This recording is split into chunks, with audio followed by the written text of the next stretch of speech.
Good morning, good afternoon.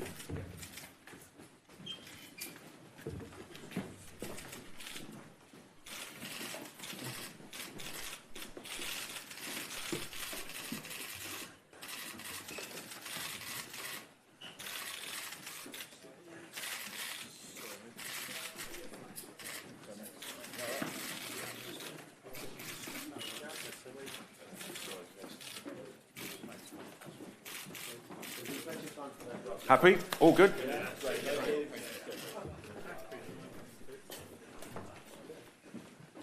Good morning or just good afternoon, everybody. Very good to see you and to have you with us down the line. Now, the British economy, our great economy, it has a deadly, deadly addiction. That's the harsh truth. It's the drug of cheap overseas labour. And this drug, it's being pushed on every street corner by the Labour Party and by the Tories. They believe that this drug, this addiction, is good for the British economy. Let me tell you, today, it's not. And what we need is a cure to this addiction. And the cure is an employer immigration tax. That is the cure to this addiction. Smart immigration, highly qualified, highly skilled, can be a great thing. But there's a price to it. There's a cost to it. And the truth is, at the moment, there's no cost to big business for employing cheap, low-skilled, overseas labour. There's no cost for training. There's no cost for infrastructure. There's no cost for housing. There's no cost for health. There's no cost for transport. And the list goes on. So they're getting away without paying for overseas labour. That cost is borne by the British taxpayer. And the truth is that no other main party will tell you is that that is simply unfair. And what's the consequence of that? The consequence of that is that we have lower wages for British workers. British wages are depressed by mass immigration from overseas. And again, I put it to you that that is simply unfair. And it's particularly unfair for young British people, youngsters leaving school, leaving university. That's where it's unfair. Now, if I take you back to the 1980s and the 1990s, yes, I'm old enough to remember, we had real growth, GDP growth, of 2.5% to 3.5% per year. Yes, if it was less than 2%, people would get worried. If it was less than 1%, people thought it was a moral recession. Now the Chancellor gets excited at 0.5%. But here's the real point. We didn't have mass immigration in those 2 decades. And I'll give you the example of the 1990s. Real wage growth for British workers was about 2.8% every year. We're amongst friends. Let's call that 30% over a decade. But in the decade leading up to the Brexit referendum in 2016, there was zero real wage growth. Surprise, surprise, that was the first real decade of significant rising immigration leading to what's happened in the last few years, where the Tories, after Brexit, they betrayed every promise they made to the British people, to ordinary workers, when they said we're going to bring the immigration numbers down and that'll help wage growth, and they did the opposite. They absolutely opened all the doors. So now we've got some 2.5 million people arrived in the UK in just the last 2 years alone, with no price, no premium paid.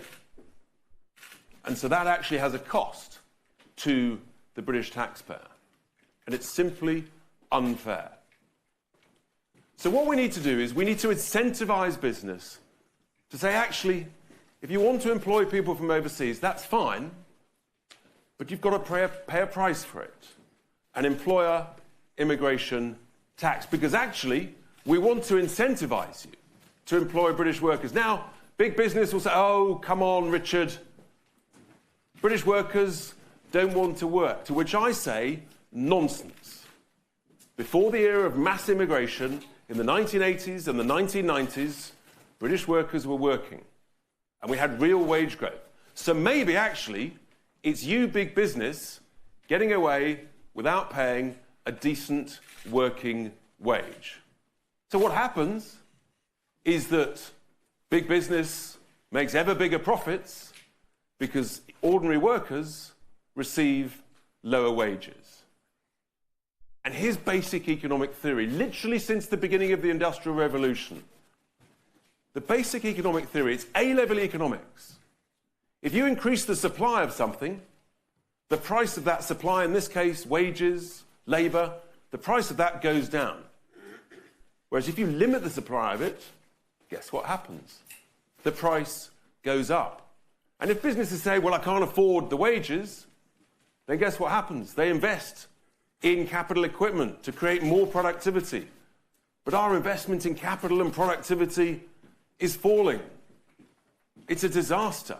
And the reason is, it's too easy to be addicted to that drug on every street corner of cheap overseas labour. So how will an employer immigration tax work? Well, here it is, and it's actually very straightforward. Look, if you want to employ people, non-British passport holders, then we think it's perfectly reasonable that you pay a premium on national insurance. So actually what you should pay is national insurance of 20%, as opposed to 13.8%. It's about a 45% increase. We think that is a perfectly reasonable premium to pay. Now, of course, there should be an exemption for very small businesses, 5 people and under. And of course, there should be an exemption for healthcare and social care. That's the right thing to do. But here's what will happen. This will actually change people's thoughts and behaviour. We believe over one electoral cycle that this employer immigration tax will raise over £20 billion. Varies, of course, depending on how quickly employers adjust their recruitment processes. But £20 billion in one electoral cycle. Now, you might be pretty astonished that Reform UK, known as a party of creating high growth, reducing taxes, making work pay, you might say this is a bit unusual. Let me tell you what it is. It's fair. It's the right thing to do. Because what we need to do is we need to invest in apprenticeships, in young people, in training, in employing young people, in motivating, in developing. All of these things that have disappeared because there was no incentive for business to invest in young British workers. This is the right thing to do. It's the fair thing to do. Now, I know lots of people will say, hang on, Richard, you're going to destroy growth. No, we're not. There are 9.2 million people here in the UK that are economically inactive. There are well over 5 million people that are on out-of-work benefits. So don't tell me there's a shortage of labour. I think for too many people, work doesn't pay. And that's what we've got to do. We've got to overcome this addiction. Now, choice is a good thing. And businesses might say, well, actually, I really want that person over there. I'm happy to pay the price. That's fine. That is smart immigration. It works. You've got the option, you pay your money, you take your choice. But if you want to bring in people from overseas, then there's a price to that. Because this great country of ours, this incredible nation, we've all paid for it over decades and decades. So it's not unreasonable to expect you to chip in a bit. Now, I know the lefties, I mean, they'll whinge, they'll whine, they'll bleat. There's a surprise. They'll call me all sorts of names and that it's discriminatory. Frankly, my response to them is grow up. I think the vast majority of ordinary, decent British workers are sick of this pathetic identity politics that is designed purely to smear and suppress debate and discussion. I know some people don't ever want to talk about immigration. But what we want to talk about in Reform UK, and what I want to talk about, is how we get this country growing again, and how we help young British workers have motivation, get on the housing ladder. It's not fair, as I've said before, that because of mass immigration, housing rents, particularly for young people, have increased just in the last 2 years alone by over 20%. We think this is the right thing to do. But of course, Labour and the Tories, they're literally two sides of the same socialist coin. Why are they addicted to this drug? Is it because actually they want to cosy up to big businesses? You've got droves of MPs from both parties leaving Parliament. What are they going to do? Oh, funny that. They're all looking for cosy non-exec directorships on these boards of these big companies. That's the conflict of interest that they've got. They're the globalists. They are for the big multinational corporations. They're not for the British worker. And so it's Reform UK that actually is on the side of British workers. Interestingly, trade unionists agree with me. But of course, the unions themselves, well, they have to do the bidding of Starmageddon and the Labour Party. That's the truth. This is the right thing to do. It's the fair thing to do. The truth is, folks, it's only Reform UK that has a serious plan to reform the United Kingdom, to reform our economy. And this is a key part of it.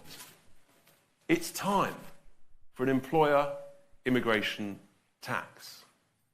It's time for change. And this election on July the 4th, it's time for reform.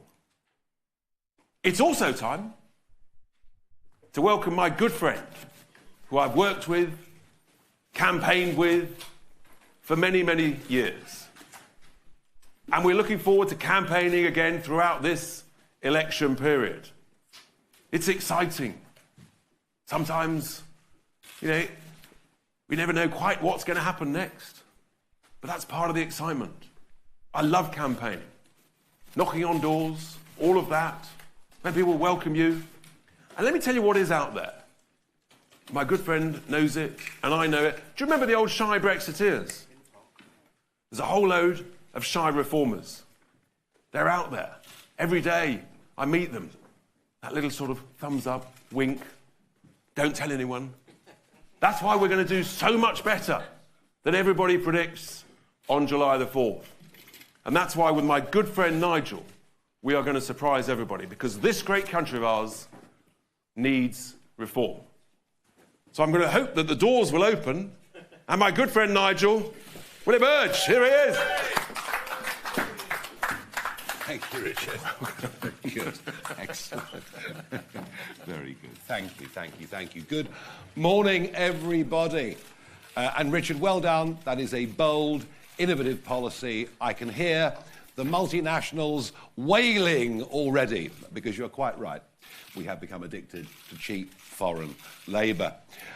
We're 1 week into the campaign. Gosh, it's going well, isn't it? I mean, who's leading in the polls at the moment? Well, winning by a country mile is none of the above. And it's not particularly surprising, because nothing slippery Sunak says is believable. And as for Starmer, I try and listen to his speeches. I try and focus on what he's saying, and I simply zone out after a few minutes. In fact, the campaign is so dull that the Daily Mail today's big front page is about the disappearance of Lord Lucan, who went 50 years ago, and I think that pretty much says where we are with all of this. But it isn't just the personalities that are dull, it's the lack of real substance on debate. On economics, I literally can't tell them apart, and we'll be talking more about the economy, Richard and I, next week. But the really big elephant in the room, of course, is the subject of legal immigration. Now, of course, there's been huge focus on what's happened in the English Channel over the course of the last 4 years, and rightly so. And we talked about that in Dover the other day. But the subject that the two big leaders do not wish to discuss at all is legal immigration. You see, nobody in this country was ever offered the opportunity to vote for mass immigration. In no election manifesto were people promised that many millions more would come. And just to give it a bit of historical context, if we go right back to Windrush, and we go all the way through the 40s, the 50s, the 60s, the 70s, the 80s, and the 90s, until Tony Blair came to power, net migration into Britain through that whole period of time averaged 30 to 40,000 people a year. Some years it was a little bit higher, some years it was virtually zero. And we could have said 25 years ago that of all the countries in Europe, we without doubt had the best levels of integration of immigrants into Britain, certainly compared to France, Germany, and many other countries. But something changed with Labour, whether it was just willfully wishing to rub the noses of the right in diversity, I don't know. But the doors began to open. And indeed, it was the Blair government and those decisions to open the doors that directly led to the Brexit referendum result. Up until then, talking about leaving the European Union was considered to be a fairly minor constitutional issue, but how does it affect me, Governor? Suddenly, everything changed. So that uncontrolled mass immigration period meant that from 97 to 2010, we had a net inflow of about 2.7 million people. I mean, an absolutely astonishing number. But it was all going to be okay, because we were promised in the 2010 manifesto. We were promised in the 2015 manifesto. We were promised in every single manifesto, including up to 2019. To begin with, they told us net migration would be tens of thousands a year. And in 2019, they talked about raising the barriers, raising the levels at which people could come to make sure we would not be reliant on cheap, unskilled labour. Well, since the Conservatives have been in power, net migration is running at about 4.3 million. So Labour opened the doors, and the Conservatives simply accelerated that trend.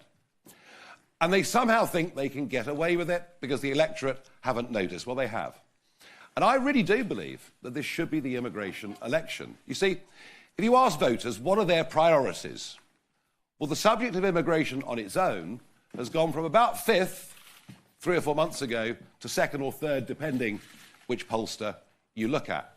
So what are the big priorities of the electorate? Well, cost of living clearly is one of them. What greater cost of living is there for the average family, for an ordinary folk in this country, than the cost of either renting a property or the cost of buying a property? It is the biggest capital outlay that people face. Now, I was doing my best in 2015, in the general election, to draw an argument that said a massively increasing population meant we had housing shortages, and nobody wanted to listen. But things have changed. Economic report out just 10 days ago, saying that the cost of rents was up by nearly 30% directly as a result of the population explosion. And think about housing itself. Well, we need to build one new property every 2 minutes just to accommodate current levels of net migration. Think about that. One new property we have to build every 2 minutes just to cope with current levels of net migration. We're told more broadly people are concerned about the economy. And of course, GDP. We bow down to the god of GDP. GDP is going up, therefore immigration, mass immigration, is good for the economy. No. If you have more people in the country, it'd be surprising if GDP didn't go up. But what really matters is GDP per capita, and that is falling. What that actually means is that the average family, in relative terms, are getting poorer, and that mass immigration is one of the direct reasons and direct causes of that problem. But it's good for business, we're told. It's good for business. Well, if that's the case, why have our productivity levels sunk to a level that is almost unimaginable? And I say that because our productivity is now below that of France. And given what I know of the French work ethic, I find that very, very difficult to believe. So it doesn't work at any level. But the NHS, we're told. The NHS, that matters to people enormously. Well, of course it does, as we pump in ever more money and get worse and worse returns. But even there, a population of increase of 10 million people ever since Tony Blair came to power has put intolerable burdens on the NHS. And I genuinely believe that out there in the country, people are beginning to join the dots. They're beginning to understand that this population explosion that we're going through is actually leading to a decline in the living standards of pretty much everyone that lives in this country. We are not, as a party, and no party I've ever been part of, anti-immigration. We understand that high-skilled migration into Britain can lead to economic benefits, but we are totally opposed to what has happened over the course of the last 25 years. We are confident that a clear majority of the British public feel exactly the same way as we do on this issue. We are certain that they have never, ever been asked properly at an election whether this is what they want. And who knows, if people start to understand what Reform UK is all about, and let's face it, we're a very new party. We don't have a big brand identity yet out there with the British public. But if over the course of the next few weeks, people start to hear about us, start to see what we stand for, start to see that actually we want to stand up for ordinary British folk, not, as in this case, the giant multinationals, then we might just surprise everybody over the course of the next 5 weeks. Thank you very much indeed. Thank you, Nigel. So we're going to take some questions. We'll start with the broadcasters. GB News, I think, are here. Mark White, do you want to kick off the Q&A? Hopefully you've got a microphone there. Yeah, hi, good afternoon. Hi. Is it on? Try it. Give it a tap. 1, 2, 3. Hi. Very good. Yeah, thanks for inviting us along. With regard to this policy to try to tax employers coming across, how can you ensure that what you're not doing is taxing small businesses who desperately need a certain skilled labour from overseas, and also the health and social care sector who rely very significantly at the moment on overseas workers? Yeah, no, great question, Mark. Thank you. Try again.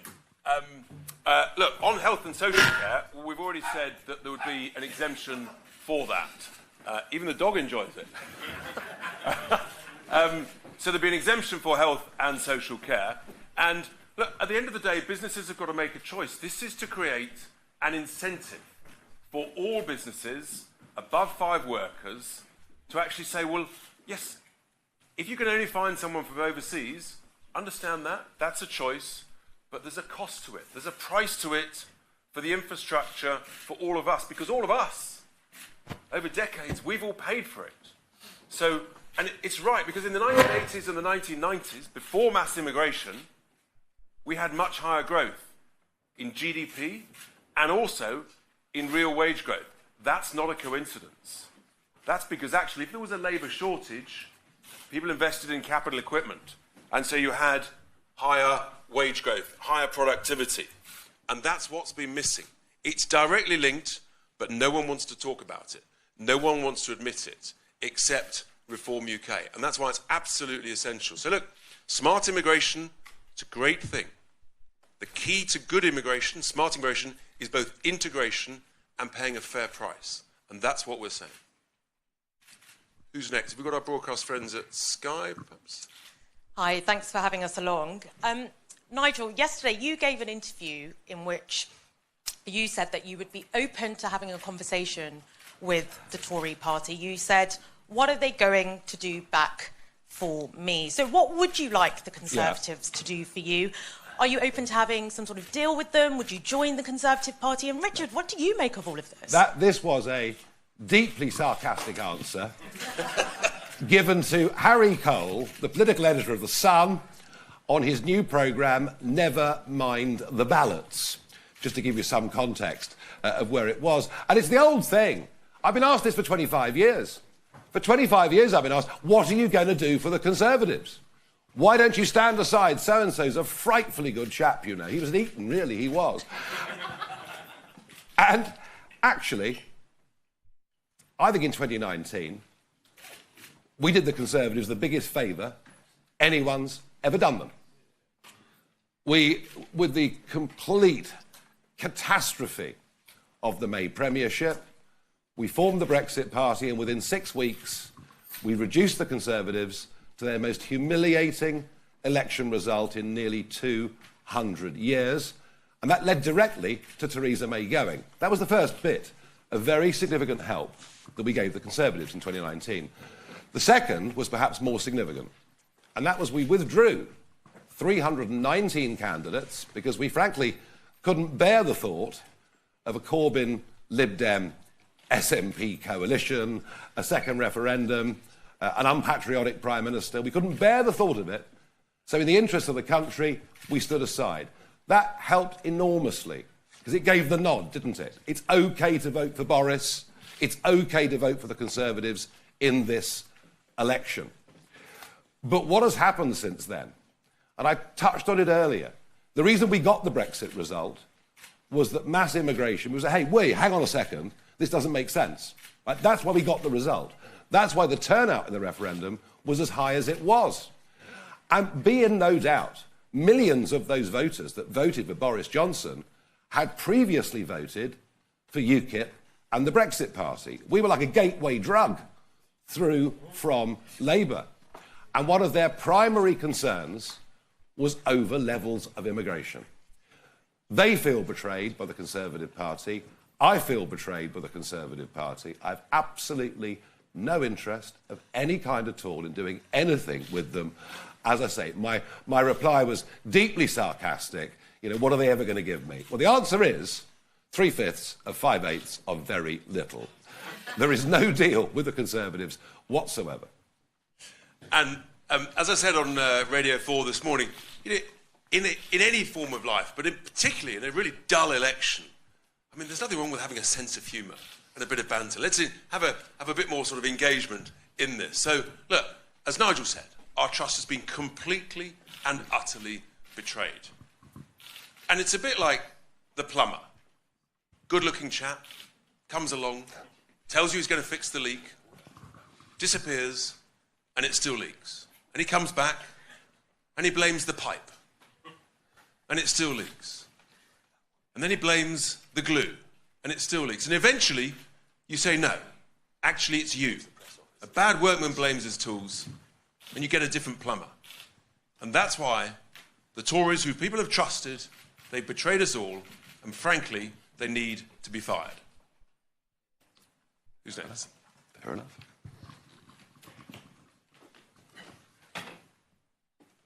Thank you. Harry Hilton, ITV News.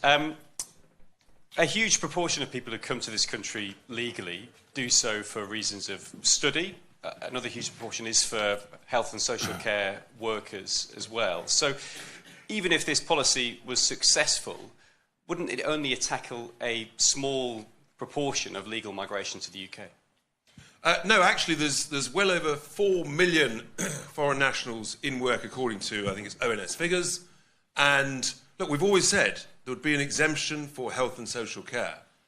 But again, I go back to the 1980s and the 1990s. Look, if it ain't broke, don't fix it. And it worked then.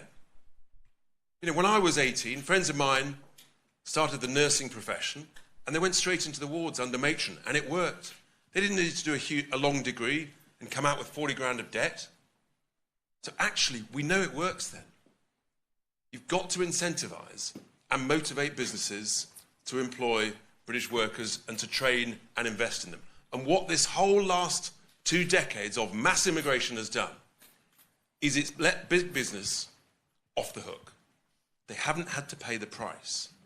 And that's why we've gone so badly wrong with productivity. It's why we've gone so badly wrong with wages being depressed. And the net result is, you ask everybody at all the campaign events, everybody feels worse off. Higher taxes, depressed wages, everybody's worse off. So it's the right thing to do. And actually, we think that then business has got a choice. And if you want to employ a really brilliant person from overseas, fantastic. There's just a price to pay. Charles Hymas from the Daily Telegraph. What would be your level of actual net migration that you would like to see on an annual basis? And if, with your with workers that you're bringing in to those small businesses, would you keep the salary level at the current level of about 38,000 for skilled workers? Yeah, great question, Charles, and I'll just pick up the student point as well that I didn't pick up there. Look, the reality is that about 450 to 500,000 people leave the UK every year, so we can welcome a similar number, including students, and actually have plenty of capacity there in order to welcome smart immigration. What we've had in the last few years is about 1.2 million people arriving. The country needs to catch up. We've got to create some economic growth. We've got to create some wage growth. The housing market's got to catch up. Healthcare's got to catch up. Wages have got to catch up. So we need a pause.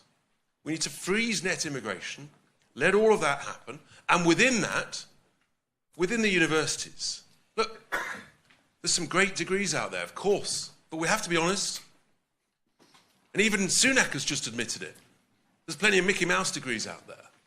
And I've spent a lot of time looking at this. And too many students are being frankly ripped off and conned with dodgy degrees that take far too long, and they come out with 40 grand of debt. It's the highest debt per student in the Western world. And then they've got an interest rate of about 7.3% on top of that. Unless you earn about 60,000 quid, as a student, you never get on top of the interest on your debt. That's wrong. So we need to cap the student numbers. And I'm afraid, again, no one else will be honest about it. The truth is that actually many people coming from overseas are abusing our student visa system. And it is a cheap way to get a graduate working visa that gives you a cheap way to get a skilled working visa, and then you're here for life. And again, you haven't paid the price, the cost to the British taxpayer, and it's the British worker that suffers. So I hope that... Richard, not to forget, on students, worth remembering that under this Conservative government, if you come here as an overseas student, you've been allowed to bring dependents. So you come to uni, you can bring your mum. And 125,000 people have done that. And now they say, oh dear, we're going to close the door. Look, do you know what? After 14 years of lies on all of these immigration-related subjects from the Conservatives, I don't think it matters what Sunak says now. Nobody is going to believe them, and quite right too. Two just there. Cheers. Calgie from the Express. With all due respect, you're not going to win the election, and you're probably going to have... Such a pessimist. I know, I am. And you're probably going to have very little to do with the Labour government that Nigel and others are predicting. So is it better to think about any Reform UK policy announcements as sort of opening salvo for post-election Tory party reform policies? Well, look, I think the point is this. The election, I joked about none of the above, but it's perfectly clear that Labour are going to win the election. When Sir John Curtis, who's hardly a rash figure, says it's 99% certain that Keir Starmer will be in number 10 Downing Street, I suggest we believe him. So the election's over. We know that, we understand that, it doesn't fill us particularly with joy, but that's where we are. So here's the question. Who's going to be the opposition? And I put it to you that the Conservatives will be in opposition, but they won't be the opposition. They can't be the opposition. They don't agree on anything. The party is completely split. It serves no real purpose of any kind at this moment in time. And worth remembering, they've spent much of the last 4 years, in fact, they spent more time in the last 4 years fighting each other than they have standing up fighting for the interests of the country. And in opposition, they'll be even worse. They pretty much all hate each other. They won't be an opposition. And what we want to do, and remember, this is the first big campaign that Reform has fought. This is a 6-year plan. All right? This is just the beginning. So we are going to get millions of votes in this election. And yes, I know that the first past the post system is brutal. But I've got a funny feeling that when your readers in a couple of Sundays' time sit there and realise that actually the Conservatives can't win and that really they agree with much of what we say and what we stand for, they're much freer to vote for us. And it's on that basis I believe we are going to win seats. Maybe not a huge number, but we are going to win seats. And we intend to be the voice of opposition to a Labour government over the course of the next 5 years. That's the aim, that's the ambition. We're being completely realistic about what we can achieve in the next 5 weeks. And some people raise this point, well, it's a wasted vote. Frankly, there's no such thing as a wasted vote. That's offensive to democracy. I want people to vote positively for what they believe in, not what they're afraid of. And frankly, if you vote Labour or Tory, there's no difference. It's socialism. High taxes, big state, mass immigration. Just to your right. Hi, Richard, Nigel, Mikey Smith from the Mirror. I'm here. You were obscured. One industry that I can think of that is struggling in the current climate and which relies quite heavily on overseas immigration is Britain's thousands of Indian restaurants and kebab shops. The average Indian restaurant employs 8 people, so wouldn't be exempt under your proposals. Are you both comfortable introducing a curry tax?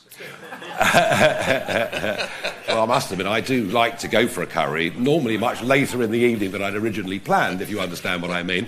Well, you know, people like Cyrus Todawally, who's lived in this country now for a few years, has set up his own curry kitchens where he's training British people to become curry chefs. And this is really the point, isn't it?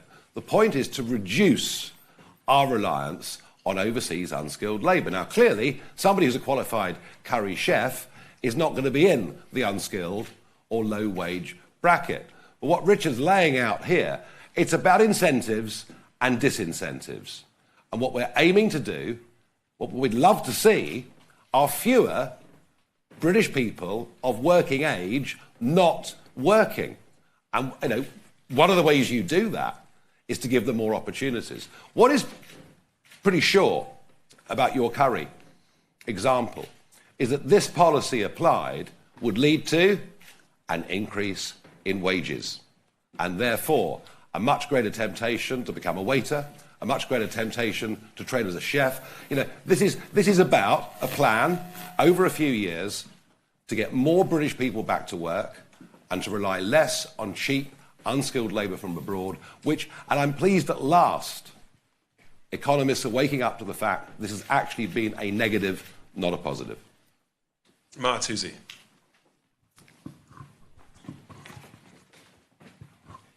Tice from Tusi TV. Just a quick question about obviously increasing tax in terms of national insurance on employers.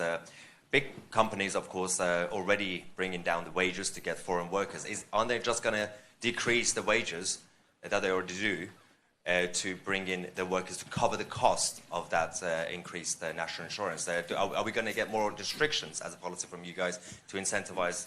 No, actually, I think the opposite. I think that the incentive then is, if they want to reduce the cost, employ British workers, train up people straight out of school, apprenticeships. Yeah. That's the point. It's very clear. It's designed to do that. And of course, like anything, you know what you do in business, you introduce something, and then you monitor it, you test it, and if it needs a tweak here and there, that's what you do.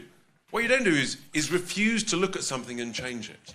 And so it's the right thing to do, and it gives the right incentive to all businesses, of whatever business industry they are. There's a price to it. It's just about fairness. I hope that helps. Just behind you. Hi. Lucy Manning, BBC News. A 20 billion tax on business is quite a challenging electoral offer, isn't it? And Mr Farage, to you, didn't you raise the prospect of a deal with the Tories because that's what Reform UK needs to succeed? We have absolutely no interest in working with a group of people who betrayed my personal trust, damaged my personal reputation by actually trusting them in 2019 to do what they delivered. And the reason this election's gone is those red wall voters are not, even if we didn't stand a candidate, those red wall voters who are saying at the moment they'll vote reform, they would not vote for them, all right? So there is absolutely zero prospect of any of that. I will, in future, not make any jokes when I'm answering any questions ever again. I promise you. I promise you. Now, coming back to the point, look, actually, so you focused on businesses, but what we're giving is businesses the choice. If you want to pay more to employ someone brilliant from overseas, that's fine. But actually, the focus has to be on British workers. And it's now only Reform UK that is the party of the workers. It seems the main two parties, they're the globalists, the multinationals, that's all they're interested in. So if you want to reduce the cost, then train up great young British people. That's the right thing to do. It's what used to happen. And it succeeded. So why don't we actually trust what works? Hi, lady just there. Hi, Julia Atherley from The Sun. You came on our show yesterday and said comments which you now say were deeply sarcastic. I wonder, was there a conversation, a very terse conversation which happened yesterday between the two of you? Obviously now you're calling it banter and deeply sarcastic. I'm really very sorry. Unless there's something Richard hasn't told me, we seem to be getting on reasonably well. And you can try as hard as you like, but you won't get a cigarette paper between us, I promise you. And, never mind the ballots. I mean, it's an out-there programme. A couple of sentences after I'd given that half-jokey answer, I said to Ian Duncan Smith, you've betrayed our trust. It doesn't take much working out where I really stand on this. I hope that helps. Just to your Unless there is something you haven't told me. Absolutely not. Hang on. Just thought I'd ask. Not a cigarette paper, even though I'm not a smoker. Hi, Richard Wheeler from the Press Association. A question to you, Richard, just on the policy. What's the working assumption of businesses that will actually react to it and pay the tax? Some might just look at it and say, well, it's actually cheaper to say, I'll pay this national insurance premium because I've got the skilled worker already rather than training someone up. And to Nigel, Richard talked about shy reformers. Why are they shy? So look, actually, that's the whole point of it. You give businesses the choice. And if that's what they decide to do, great. That's how markets work. And if that generates the number that we mentioned, 20 billion plus, then we've got a lot of money to invest in actually apprenticeships, developing, growing, enthusing young people, and getting young people back into work, off benefits. And one should not ignore that if we get 1 million people off benefits, 2 million people off benefits, the taxpayer benefits by tens of billions of pounds every year. And that's a massive thing that, again, the big two main parties, they don't really want to talk about. But the right thing to do for government is to look after the interests of British citizens. And we're absolutely committed to that. Seems to me the main two parties rather ignoring that. Why were there shy Brexiteers in the run-up to the referendum? Why were there, and still are there, shy Trump voters?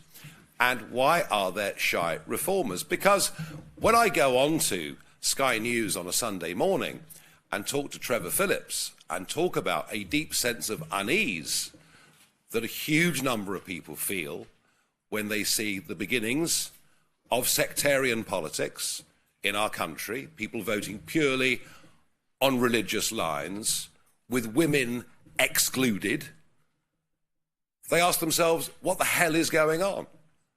How has women's participation in democracy gone back 100 years? Why is it we've got people chanting quite aggressively outside polling stations when they've won? What has gone wrong? And I raised that question. And if anyone knows the answer, please tell me. But why is it that a growing number of 18 to 24-year-olds in those inner cities who were born in this country are being attracted to extremism? 23% of young British Muslims think jihad is an acceptable concept. Now, that's a real worry. And I raise that not because I want to see division. That division is being felt, I think, with the Jewish community in our country already. I raise that because I think we ought to have a debate about it. I genuinely do think we should have a debate about it. But of course, I get called, all the names under the sun for daring to raise the issue. That's why when pollsters or anybody else asks people whether they support reform, they're shy about it. They're shy of getting abuse. Just just got you there and then to your right. Yeah, perfect way. Thanks, Ben Quinn from The Guardian. Mr Farage, how do you square your concern about the rise of sectarian politics and your concern for women's rights with support for a man who openly boasts about sexually assaulting women and is under investigation for fomenting insurrection? Yeah, well, I think the comments that Trump made, and you're going back a long time now, but the comments Trump made were, as he described it, locker room talk. And I bet, Ben, you've said one or two things to your mates in the pub that you'd rather not be aired in public. No, never. What a righteous soul you are, Johnny. Well done. You're the first person I've ever met. And if you get groups of women together, I mean, goodness knows what they talk about. So people do these things. Look, I know that you have a loathing, your newspaper, of the Donald. But I don't accept those comments you've made about him. I have to say, I think what is going on in New York at the moment is absolutely obscene in legal terms. But worry not, he will be the 47th president of the United States of America. And that's a good thing, to have an American president that likes this country, adores this country, feels a strong connection to this country. But perhaps more important than that, to have a world leader who did so much to promote peace. And I can just single out the Abraham Accords as being one example of what Trump was able to achieve in his period as president. I believe the world would be a much better, safer place with a strong rather than a very weak American president. Just to your right, yes. Yeah, Richard, another one of your policies you announced a few days ago was with regards to barber shops. I just wonder, I don't know where you get your haircut, but what was the issue? Do you not like it? Well, no, I think it's very nice, but what is the issue with barber shops? And you said you'd investigate them. Are we going to see Detective Chief Inspector Farage, or who is actually going to... Did you ever get out of London? Yes, yeah, absolutely. I mean, you want to get out more, Sunshine. You really do. Well, you can see high streets with 5, 6, 7 barber shops in them. Thousands of new barber shops. What's the accusation? I'm just curious. Well, I'll tell you what the accusation is, actually. And I know it's true because you go to towns and people are saying shop after shop after shop. I mean, I don't know, maybe it was COVID. Maybe our hair's growing faster. Seriously. How come all these lots of these new barber shops, how come they've got no customers in them? How come they all want cash only? I'll tell you what the accusation is. The accusation is that these are fronts for money laundering, drug money. And someone has to talk about it, and someone has to have the courage to say that the authorities, they're either incompetent and don't know about it. I've been talking about it on a variety of broadcast channels for about 2 years now. And when I did, and you get the tweets and the texts coming in, they say, yeah, I'm in a small market town, and there's 5 new ones opened in the last 12 months. That's what the accusation is, and I think the police and the local authorities, they need to do something about it. Because I tell you, it is wrong, and it is the laundering of money. Have you noticed all the candy shops popping up? You look at the price of the sweets in them. A, they're fake sweets. I mean, I've literally gone in to test it. And see, they're fake sweets, they're disgusting, and there's never any customers in them. It's another money laundering front. We've got to be honest about this. So, look, I quite enjoy I'm very happy with my barber, but there's something going badly wrong. And isn't it ironic? Isn't it ironic that in the last year, 140,000 British businesses have had their bank accounts closed because of the banks putting through, as they see it, interpreting money laundering directives that came to us from the European Union, whilst at the same time, this massive cash economy is growing out there. The whole thing's extraordinary. Just behind you, yes. Yeah. Thank you. Matt Dathan from The Times. Can I just go back to the employer immigration tax? Yep. You must have had discussions with Conservative MPs about this. Do you have much support? And feel free to name some names if you fancy. Well, goodness me. I love that. No, we don't need to discuss policy with Tory MPs. I mean, obviously, the truth is a good number of them like our policies. and they realise that actually they're the policies that will get the country going again. But they just realise they've sort of been left in the wrong party. And that's what's happened. Hey, but here's the thing. Competition's a good thing. Choice is a good thing. It's a sort of fundamental conservative philosophy. The problem is that the Conservative Party have forgotten about it as they head towards socialism. And that's why actually a gap's emerged, and we're filling the gap. So.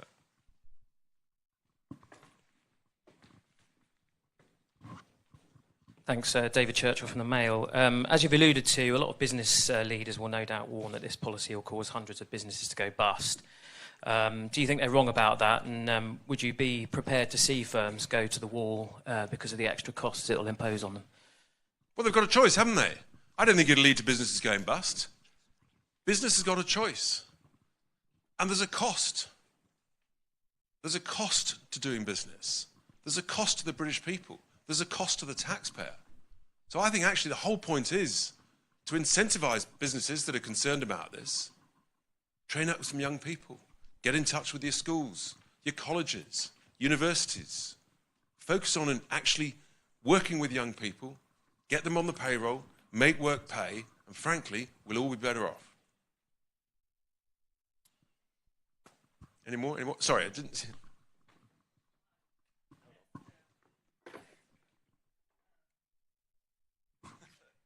Thank you. So people voted for Brexit thinking it would bring down immigration. That doesn't seem to have worked. You can't form the next government, as you admitted. Isn't voting for reform just a kind of stress management exercise? A great question. Well, look, thank you. I mean, look, you're right. The Tories betrayed Brexit. That's why they've got a big majority. And we gave them that big majority. And we trusted them. And that's the thing about betrayal. If you get betrayed, then you don't trust them again. And now actually, look, as we all know, Labour's going to win this election. So actually a wasted vote, voting for Tory, you're going to get Labour. So you might as well actually vote for what you want, what you believe in, what you know are the right policies to create some growth. And that's for Reform, a party that actually stands up for the British economy and for British workers. You know, I've got a history of standing in elections where, I think the first 5 elections I stood for in UKIP, if we even saved a deposit, that was an excuse for a very, very major all-night celebration. But, people said, oh, it's a wasted vote. You're wasting your time. What's this ridiculous little party advocating leaving the European... no one thinks we should leave the European Union. Well, I'll tell you what, actually, in terms of achieving its goal, I think UKIP was one of the most successful political parties in history. And I want to reiterate the point I made earlier. We have a 6-year plan. We understand our brand is quite new. We understand not everyone knows we exist fully. So disengaged have many of the British public become and disenchanted in every way with politics. Our job is to provide an opposition platform to a Labour government that is likely to have a substantial majority. And if you look at this Conservative Party, I repeat the point, they will be in opposition, but they will not be the opposition. That is our goal for the next few years. Great, thank you very much. I think we're done. Thank you very much indeed. We will... Excellent. Ladies and gentlemen. Yeah.